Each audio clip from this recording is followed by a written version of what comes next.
अच्छा जी, ये latest attempt में सवाल आया था एक IAS 38 का। तो कुछ बच्चों के दिल में ख्वाहिश होगी कि इसको भी डिस्कस कर लें। उस ख्वाहिश का अभी तक उन्होंने इजहार तो नहीं किया मेरे से, लेकिन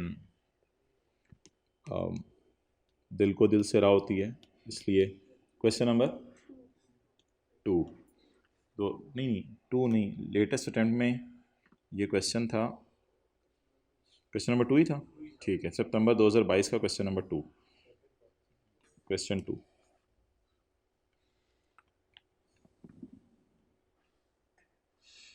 following transactions pertain to Sphere Limited for the year ended 30 June 2022।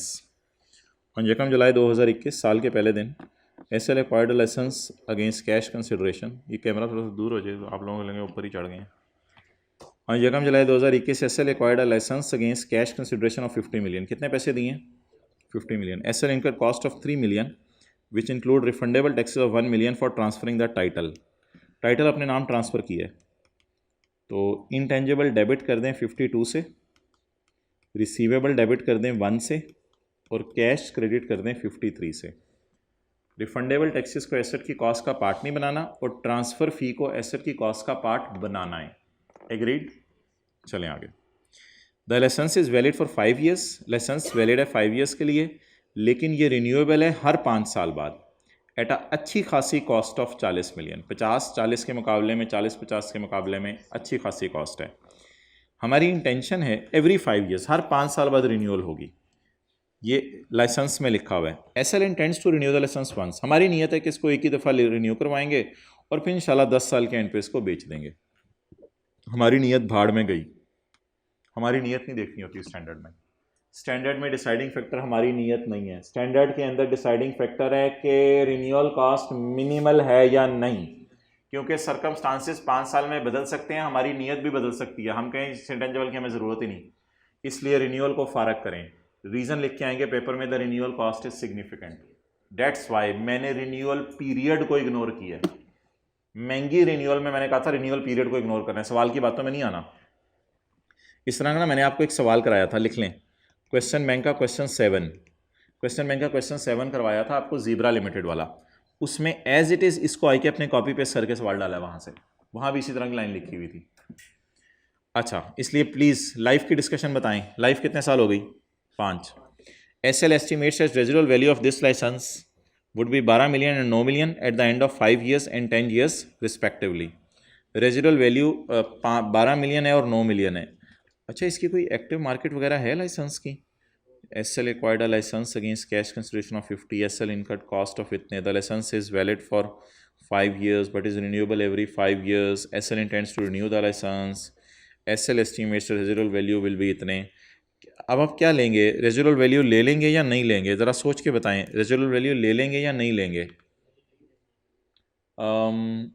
देखें, थ्योरी का सवाल है, दोनों तरफ डिस्कशन हो सकती है। एक डिस्कशन तो ये हो सकती है कि if there is an active market और वहाँ से फिर आपने अब रेजिडुअल वैल्यू ली है तो फिर तो हम इसको ले लेते हैं। एंड इफ़ या कमिटमेंट बाय थर्ड पार्टी तो फिर तो ले लें। जी अब्दुल्ला, ये लोग नहीं जा रहे हैं, क्या करूँगा? क्या कर सकते, जाओ, पता नहीं अब क्या बने। अच्छा, एक ये बात होगी। और दूसरी बात, if there is no active market, अगर एक्टिव मार्केट है तो ले लेते हैं, नहीं है तो नहीं लेते। तो थ्योरी के सवाल में तो मेरे ख्याल से ओपन बात है, दोनों बातें लिख के आ सकते हैं आप, कोई मसला नहीं। उसने देखें क्या लिखा हुआ है आई कैप ने इस बारे में। The useful life of licence is restricted to 5 years as renewal cost is significant which should be considered as separate intangible. वो तो जब खरीदेंगे तब सेपरेट इंटेंजिबल होगा ना 40 मिलियन का। The residual value of licence at end of 5 years is 0 because there is no commitment by third party to purchase and there is no active market for the licence. तो वो assumption उस side पे लेके गया। लेकिन मैं again कह रहा हूँ, ये थ्योरी का सवाल है, हम दूसरी साइड पे भी अजम्पशन लेके जा सकते हैं। हम लिख सकते हैं assuming this residual value is from active market, तो फिर मैं ऐसे कैलकुलेशन में ले लूंगा। थ्योरी के सवाल में दोनों बातें हो सकती हैं। ओके, अच्छा नेक्स्ट जी। अच्छा, अगला बात है, अगर लेनी भी है तो 12 मिलियन वाली लेनी है या 9 मिलियन वाली लेनी है? 12 वाली। 9 मिलियन वाली तो इन एनी केस नहीं लेनी। अच्छा, अब अगर आई के वाले सोल्यूशन पे रहें तो अमोर्टाइजेशन निकलवा दें मुझे, अमोर्टाइजेशन निकलवा दें मुझे। कैलकुलेटर पकड़ें, डेट ऑफ परचेज ढूंढनी पड़ेगी ना यार। डेट ऑफ परचेज 1 जुलाई 2021, हमारा ईयर एंड 30 जून 22, पूरे साल की अमोर्टाइजेशन निकलेगी। 52 को डिवाइड कर दें 5 से, amortization debit और accumulated amortization credit. 50 divided by 52 divided by 5 जी 10.4. अब जो सारा ये पेपर में सोचा है इसको हम लिखेंगे कैसे? Licence falls under the definition of intangible and falls under the scope of IAS 38. The purchase cost and transfer fee will be capitalized as a part of cost of asset, which is 52. However, refundable taxes will be recorded as a receivable. यही entry को बस अंग्रेजी में पढ़ना है. Further, the life will be taken as 5 years because renewal is at not minimal cost. Yeah, is at significant cost. Therefore, SOCI will show an amortization of rupees 10.4 million if I assume, assuming that the residual value is not from active market or from any third party. आगे जी. On यकम July 2021, SL decided to develop a website. किसने ये note किया था? Decision हुआ develop करने का और इंटरनली जनरेट इनिशिएट शुरू हुआ है यकम सितंबर को. तो यकम जुलाई में डिसीजन हुआ था. वैसे ही बोर्ड ऑफ डायरेक्टर बैठे हुए थे, उन्होंने कहा यार कोई वेबसाइट ना बनाइए. हाँ यार बना लो यार, हद होगी. ऐसे 4 राउंड बैठे हैं, वेबसाइट बनाओ. ऑन यकम July 2021 SL decided to develop a website for advertising and promotion of its products. ये लाइन बम्बास्टिक किस्म की है. अभी ये लाइन में दोबारा आके जरा पढ़ूंगा ये है क्या. SL believes that website would enhance the brand value of products and would also be used for providing general information about SL to public. अब बताएं ये वेबसाइट एक्सटर्नल यूज़ के लिए है, इंटरनल यूज़ के लिए? एक्सटर्नल लोग इसको एक्सेस करेंगे या मैनेजमेंट ने अपने लिए बनाई है? एक्सटर्नल यूज़ के लिए. ऑन यकम सितंबर 21 SL internally initiated the development. अब हमने साइंसदानों को बिठा के डेवलपमेंट शुरू भी कर दिया माशाल्लाह. विच वॉज कम्प्लीटेड ऑन 31 जनवरी 22. 31 जनवरी 22 को अल्हम्दुलिल्लाह डेवलपमेंट हमारी कंप्लीट हो गई है. सितंबर, अक्टूबर, नवंबर, दिसंबर, जनवरी, कितने महीने लगे हैं? 5. मैं गिन देता हूँ. सितंबर, अक्टूबर, नवंबर, दिसंबर, जनवरी, 5 महीने में डेवलपमेंट कंप्लीट हो गई है. साइंसदानों के लिए दरवाज़ा खोला था हमने यकम सितंबर 2021 को और उनको 31 जनवरी को चोगे उनसे उतार के उनको रवाना कर दिया. Directly attributable cost for developing the website are as follows. 2 million उसकी प्लानिंग फेज के अंदर हुई है जो सितंबर में हुई थी प्लानिंग पहले महीने में. फिर 7 मिलियन वेब सर्वर एक्वायर किए हैं. भाईजान ये टेंजेबल होता है, ये टेंजेबल होता है. इस पे IS 16 लगेगा. टेंजेबल के स्पेलिंग भी गलत लिख दी है मैंने. इस पे IS 16 लगेगा. वेब सर्वर आपने एक्वायर किया अक्टूबर 2021 में. इसकी डेप्रिसिएशन की डिस्कशन भी हो सकती थी, लेकिन अभी सवाल के अंदर जो है वो इसकी लाइफ अवेलेबल नहीं है. ₹3 मिलियन फॉर कंटेंट डेवलपमेंट नवंबर और दिसंबर के अंदर कंटेंट डेवलपमेंट हुआ वेबसाइट का. और 1 million annual website hosting fees. भाईजान जब फीस एनुअल है तो ये तो है ही खर्चा, तो इसकी भी तो डिस्कशन ही नहीं करनी कैपिटलाइज होगा या नहीं. अगर सवाल में ये लाइन ना लिखी होती जो मैं मिटा रहा हूं तो ये चीज़ एक्सपेंस में जानी थी, ये पहला बुलेट एक्सपेंस में जाना था, तीसरा बुलेट कैपिटलाइज होना था और दूसरा बुलेट कैपिटलाइज होना था IAS 16 में. और पहला बुलेट एक्सपेंस में जाना था और तीसरा बुलेट कैपिटलाइज होना था. अभी मेरे पास टाइम नहीं है. अगर मेरे पास टाइम होता तो मैं आपको IAS 38 खोल के दिखाता और उसमें मैं SIC 32 में जाता और SIC 32 में जाकर मैं आपको ये दिखाता कि प्लानिंग फेज़ के ख़र्चे को हम जो है वो मेरे पास टाइम है गालिबन, हम पहुंच गए इधर है. प्लानिंग फेज़ के ख़र्चे को एक्सपेंस में डालते हैं और कंटेंट डेवलपमेंट के साथ क्या सलूक किया जाता है, IAS 38 के मुताबिक इसको कैपिटलाइज किया जाता है. ये सारी डिस्कशन थी. अनलकीली हमारी वेबसाइट जो है वो वेबसाइट सिर्फ इस मकसद से है कि प्रमोशन करें. इन सारी बातों को भाड़ में डालें. प्लानिंग फेज़ भाड़ में गई, डेवलपमेंट फेज़ भाड़ में गई, application graphical development, design, content development भाड़ में गया. सब फारग करें क्योंकि हमारे जो कॉन्सेप्ट ICAP ने टेस्ट किया था वो ये वाला पैरा टेस्ट किया था. If a website is developed solely for promoting its own products then entity will not be able to demonstrate how it will generate benefits. ये एक एडवर्टाइजमेंट टाइप के लिए वेबसाइट बनी है सिर्फ. All expenditure on such website should be recorded as an expense, सारा का सारा खर्चा एक्सपेंस में जाएगा, चाहे अच्छी वाली डेवलपमेंट ही क्यों ना हो, ये भी एक्सपेंस में जाएगी। अगर मेरे पास टाइम होता तो मैं दिखा दिया। ओके,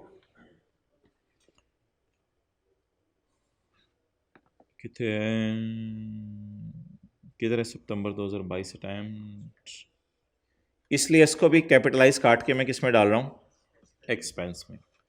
एनुअल वेब होस्टिंग, ये जी उसने इंट्रो का कॉन्सेप्ट टेस्ट किया था। एनुअल वेब होस्टिंग, ये कॉन्सेप्ट आप कर चुके हैं IFRS 15 में रेवेन्यू कमाने वाले के एंगल से। अगर एक बंदा हमें वेब होस्टिंग करके दे रहा हो तो वो हमें सर्विस दे रहा होगा, वो रेवेन्यू रिकॉर्ड करा होगा ओवर टाइम। वेब होस्टिंग ये होती है कि वो अपना प्लेटफॉर्म प्रोवाइड करते हैं जिससे हमारी वेबसाइट सारे लोग लेते हैं। एनुअल वेब होस्टिंग हर साल की फीस देते हैं, और हमारी नज़र में ये खर्चा है, उसकी नज़र में ये IFRS 15 लगेगा और ये इनकम होगी। लेकिन फिलहाल मैं हमारी बात कर रहा हूँ। On rupees 1 million for annual website hosting valid till 31 January, paid on यकम जनवरी 22 को जिस वक्त हमने वेब होस्टिंग की पेमेंट की होगी, तो इंट्रो की क्लास में टीचर बताते थे एंट्री करो prepaid debit cash credit. जज्बाती होकर खर्चा बुक ना करो, क्योंकि इस खर्चे ने 1 साल का फ़ायदा देना है। Pre paid debit cash credit, ये सारी डिस्कशन IAS 38 की नहीं आपसे करा। जब यकम paid in January valid till 31 जनवरी, इसको फिर ऐसा कर लेते हैं कि ये 1 साल की है ना, तो वैलिड टिल 31 जनवरी है, तो पेड इन जनवरी उसने लिखा हुआ है, तो हो सकता है इन जनवरी से मुराद एंड ऑफ जनवरी हो, तो जनवरी के एंड पे चलें, समझ लें जनवरी के एंड पे मैंने ये प्री पेमेंट पे कर दी। अगला सवाल मेरा ये, इसने फ़ायदा अगले साल 31 जनवरी तक देना है, तो फिर इसके लिए पीरियड कौन सा होगा? एनुअल पीरियड क्या बनेगा जिसके लिए हमने ये वेब होस्टिंग करवाई है? यकम फरवरी 22 से बोलें 31 जनवरी 23, ये एनुअल पीरियड बनेगा ना। एंडिंग डेट उसने बता दी, एक बंदा साल बाद मर गया, मरने की डेट बता दे और ये बताए साल जिंदा रहा, तो फिर पैदा कब हुआ था? यकम फरवरी को। तो एनुअल होस्टिंग है यकम फरवरी को। सर यकम फरवरी से क्यों हमने एनुअल होस्टिंग बाय की? इसलिए कि 31 जनवरी को हमने साइंसदानों को निकाल दिया था और यकम फरवरी से हमने वेबसाइट इस्तेमाल करना शुरू कर दी थी। तो अब एनुअल होस्टिंग की पेमेंट की एंट्री हो गई prepaid debit cash credit, payment हो गई जनवरी में। अब जब ईयर एंड आएगा, तो ईयर एंड पे खड़े होके, जनवरी एंड में मैंने ये किया, 30 जून पे खड़े होकर मैं क्या करूंगा, इसमें से थोड़ा सा क्या बनाऊंगा, एक्सपेंस बनाऊंगा। एक अगर खर्चा है 12 महीने का तो मुझे दे दो 5 महीने का। बोलें जी, ओ बोल दो, तुसी कराचो बैठ के कैलकुलेटर नहीं फड़े आधा, बोलो, ये लोग नहीं बोल रहे। 0.42 मेरा खर्चा हो जाएगा। That is the concept of intro और FR1 whatever you can say. जैसे रेंट एक्सपेंस होता है, मैं पूरे साल का किराया एडवांस में दे दूं तो खर्चा भी बुक करूंगा या थोड़ा सा प्रीपेड होगा? मैंने 4 मोबाइल के कार्ड खरीदे, एक इस्तेमाल कर लिया, 3 अभी तक दराज में पड़े हुए हैं, तो खर्चे में एक कार्ड जाएगा और बाकी 3 प्रीपेड एडवांस पेमेंट। हाँ किधर है, कहाँ लिखा, कहाँ हुआ है? ठीक है, इसी के साथ मैं पूछ लेता हूँ आपसे। अच्छा रजिस्टरिंग, हाँ, अच्छा, वो कौन सा पॉइंट है? किधर आ रहा है? ये वाला ना, ये ऑपरेशनल फेज का खर्चा है, इसको एक्सपेंस में डालना है, बिल्कुल एक्सपेंस में डालना है। मैं भी यही कह रहा हूँ, registering website with search engine, ये तो हमारा है ही नहीं खर्चा इस वक्त। वेबसाइट को सर्च इंजन होता है गूगल वालों को पैसे देना, ये भी गूगल वालों को एनुअल फीस टाइप देते होंगे, लेकिन ये रजिस्टरिंग वेबसाइट विद सर्वर नहीं है। ये क्या है? ये एनुअल होस्टिंग है। एनुअल होस्टिंग का ये मतलब है कि हमारा डाटा कहीं जाके सेव होगा और फिर लोग उसको ईजिली एक्सेस करेंगे। इन सारी बातों को भाड़ में डालो। ये खर्चे ने फ़ायदा कितना अरसा देना है? 1 साल। और हमारे सवाल में कितना अरसा फ़ायदा दे दिया? 5 साल।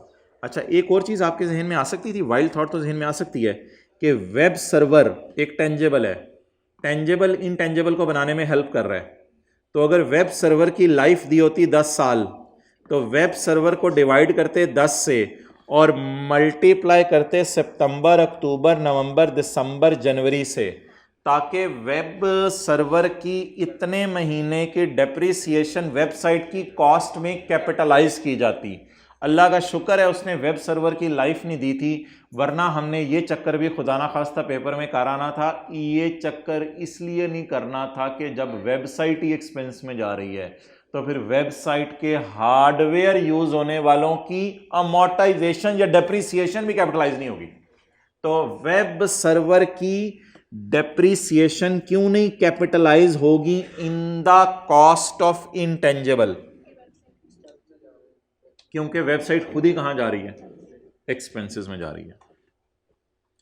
ओके, पढ़ें। As per IS 38, 5 million for planning and content development should be expensed out because website is developed primarily for promoting and advertising products and services. And SL will not be able to demonstrate how it will generate economic benefits. 7 million incurred for acquisition of web servers should be capitalized under PP and depreciated over useful life. Web hosting cost of 0.42 should be charged to P&L and remaining 5.58 will be recorded as a prepayment in balance sheet. देखते कहानी कैसे खींचता है वो। इसको P&L में ले जाओ तो बाकी को प्रीपेड में ले जाओ। सर ये तो इम्प्लाइड था, ये तो उसको पता ही होगा, उसको पता होगा, लेकिन आपने उसको बताना है कि आपको पता है। तो ये P&L में चला गया और बाकी कहाँ चला गया? प्रीपेमेंट में चला गया। चलो यार बस इतनी सी बात करनी थी। क्लोज करो, क्लोज करो।